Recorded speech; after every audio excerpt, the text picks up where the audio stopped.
Okay, तो आज हम अपना टॉपिक स्टार्ट कर रहे हैं vaginal birth after previous caesarean section.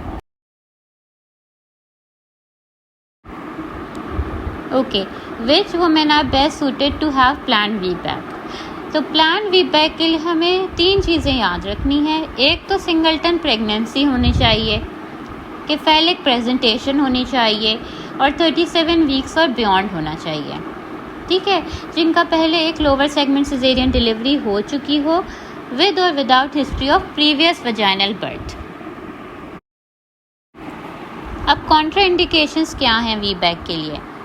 तो वी बैक का जो ये एक टिपिकल क्वेश्चंस आता है जो हमारे पास हमारे MCPS के FCPS पार्ट 2 और IMM के कैंडिडेट्स हैं ऑप्शन गाइनी के।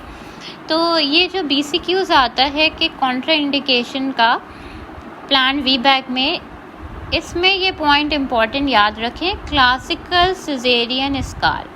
तो जिन पेशेंट्स का क्लासिकल स्कार हो, सिजेरियन स्कार हो पहले, या प्रीवियस यूट्राइन रप्चर हो, या कोई और एब्सोल्यूट कॉन्ट्राइंडिकेशन हो वजाइनल बर्थ की, जैसे कि मेजर प्लासेंटा प्रीविया, उनको आपने वी बैक नहीं देना। ठीक है, मेजर प्लासेंटा प्रीविया का तो आपको पता ही है कि ऑपरेट ही होता है। ठीक है, सिजेरियन सेक्शन ही होता है। तो BCQs के हवाले से याद रखना कि कॉन्ट्राइंडिकेशन में ज़्यादातर जो हमारे पास रिकॉल्स आए हुए हैं उसमें ये है कि क्लासिकल सिजेरियन स्कार का उन्होंने पूछा हुआ होता है, ये करेक्ट आंसर होता है। जो पेशेंट जिनका कॉम्प्लिकेटेड यूट्राइन स्कार हो पहले, तो उसमें हमें केस टू केस या केस बाय केस बेसिस पे सीनियर ऑब्स्टेट्रिशियन की हेल्प से डिसीजन लेना है कि क्या अब हम इसको वी बैक का ट्रायल दे सकते हैं या नहीं। कैन वुमेन विद 2 और more prior caesarean section be offered plan we back.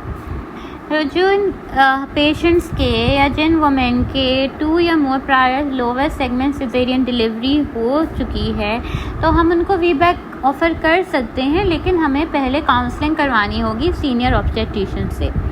और उन वुमेन को हमें रिस्क ऑफ यूट्राइन रप्चर भी एक्सप्लेन करना होगा, मैटरनल मॉर्बिडिटी भी एक्सप्लेन करनी होगी, और हम उनका सक्सेसफुल वी बैक का लाइकलीहुड निकालेगी। अब लाइकलीहुड किस बेसिस पे निकलेगा कि उसकी पहले वजाइनल बर्थ हुई है या नहीं हुई है, या पहले उसका जो है वो ऑपरेट क्यों हुआ था। ठीक है, इस पे इंडिविजुअलाइज हम लाइकलीहुड निकालते हैं सक्सेसफुल वी बैक के लिए। फिर हमें जो लेबर है या डिलीवरी है वो ऐसे सेंटर में करानी होगी जहाँ पे हमारे पास एक्सपर्टीज़ मौजूद हो कि कहीं ना कोई कॉम्प्लिकेशन आ जाए तो इमीडिएट सर्जिकल डिलीवरी हो सके।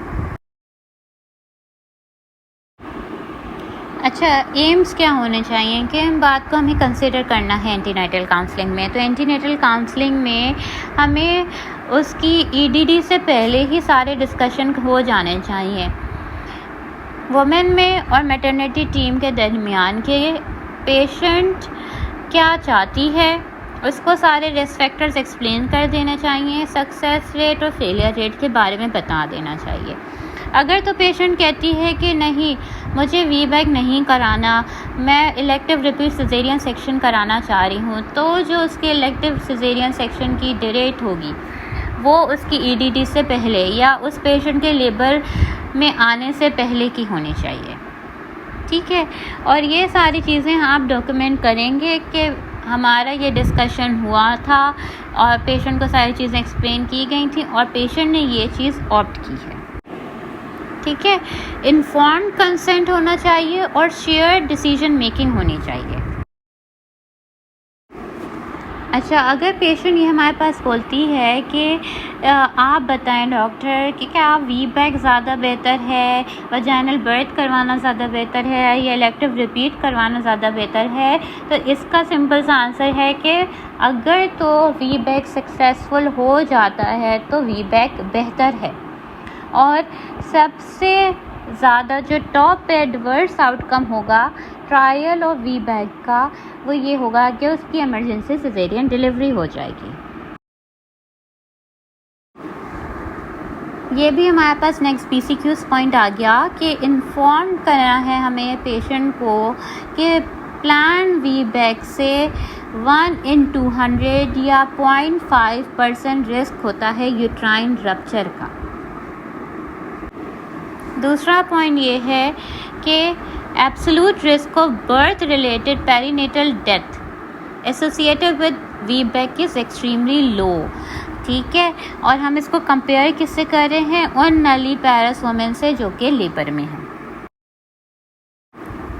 इलेक्टिव रिपीट सिजेरियन सेक्शन के बारे में पेशेंट को क्या बताना है कि small increase risk of placenta previa accreta in future pregnancy, pelvic adhesions हो सकते हैं जो कि फर्दर एब्डोमिनो पेल्विक सर्जरी को कॉम्प्लिकेट करेंगे।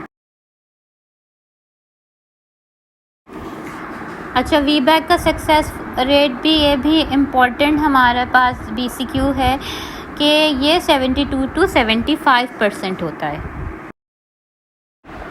ओके, तो अगर पेशेंट की पहले एक नॉर्मल डिलीवरी हो चुकी है, जैसे उसका फर्स्ट ऑपरेट हुआ, सेकंड उसने VBAC किया, VBAC उसकी वजाइनल बर्थ सक्सेसफुल रही, तो अब उसका जो ये वाली प्रेगनेंसी में सक्सेस ऑफ VBAC है वो इंक्रीज़ हो जाएगा, उसका सक्सेस रेट अब हो जाएगा 85 to 90%। तो ये भी बहुत इंपॉर्टेंट पॉइंट है कि सिंगल बेस्ट प्रेडिक्टर होता है सक्सेसफुल VBAC का अगर उसकी पहले प्रीवियस वजाइनल बर्थ हो चुकी है।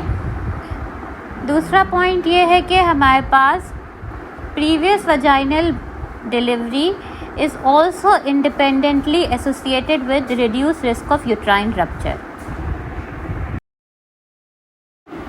अब पेशेंट की डिलीवरी हम कहाँ पे प्लान करें?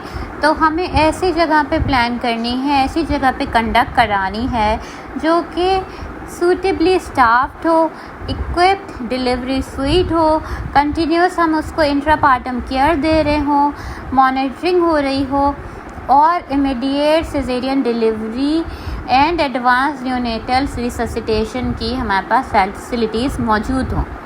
पेशेंट की हमें काउंसलिंग करानी है एक्सपीरियंस ऑब्स्टेट्रिशियन से। दूसरा, एपिड्यूरल एनास्थीसिया के बारे में ये है कि एपिड्यूरल एनास्थीसिया जो है वो कॉन्ट्रा इंडिकेटेड नहीं है प्लान VBAC के लिए, लेकिन अगर पेशेंट को हमने पेन रिलीफ के लिए मेडिसिन दी हुई है, एपिड्यूरल दिया हुआ है, तो इम्पेंडिंग यूट्राइन रप्चर जो है वो उससे मास्क हो जाएगा। ये हमें पता नहीं चल पाएगा कि पेशेंट का स्कार रप्चर की तरफ जा रहा है क्योंकि उसका तो पेन रिलीफ होगा। पेशेंट को जैसे ही रेगुलर यूट्राइन कंट्रैक्शन शुरू हो तो कंटिन्यूस इलेक्ट्रॉनिक फीटल मॉनिटरिंग हमें करनी है। अगर हमने पेशेंट को इंड्यूस कर दिया लेबर या फिर ऑगमेंट कर दिया तो 2 to 3 fold increase risk of uterine rupture है and around 1.5 fold increase risk of caesarean delivery. तो पेशेंट को हम यही गाइड करते हैं कि अगर आप अपने दर्दों में आ गई देन वेल एंड गुड, तो आपकी हम नॉर्मल डिलीवरी करवा देंगे। लेकिन अगर इंड्यूस किया या ऑगमेंट किया तो यूट्राइन रप्चर का भी रिस्क बढ़ रहा है और हमारे पास सिजेरियन डिलीवरी का भी रिस्क जो है वो इंक्रीज़ हो रहा है। अगेन वेरी इंपॉर्टेंट पॉइंट कि मैकेनिकल मेथड जैसे कि ARN या फोलीज कैथेटर, इसमें लोअर रिस्क होगा यूट्राइन रप्चर का, स्कार रप्चर का, compared with induction using prostaglandin.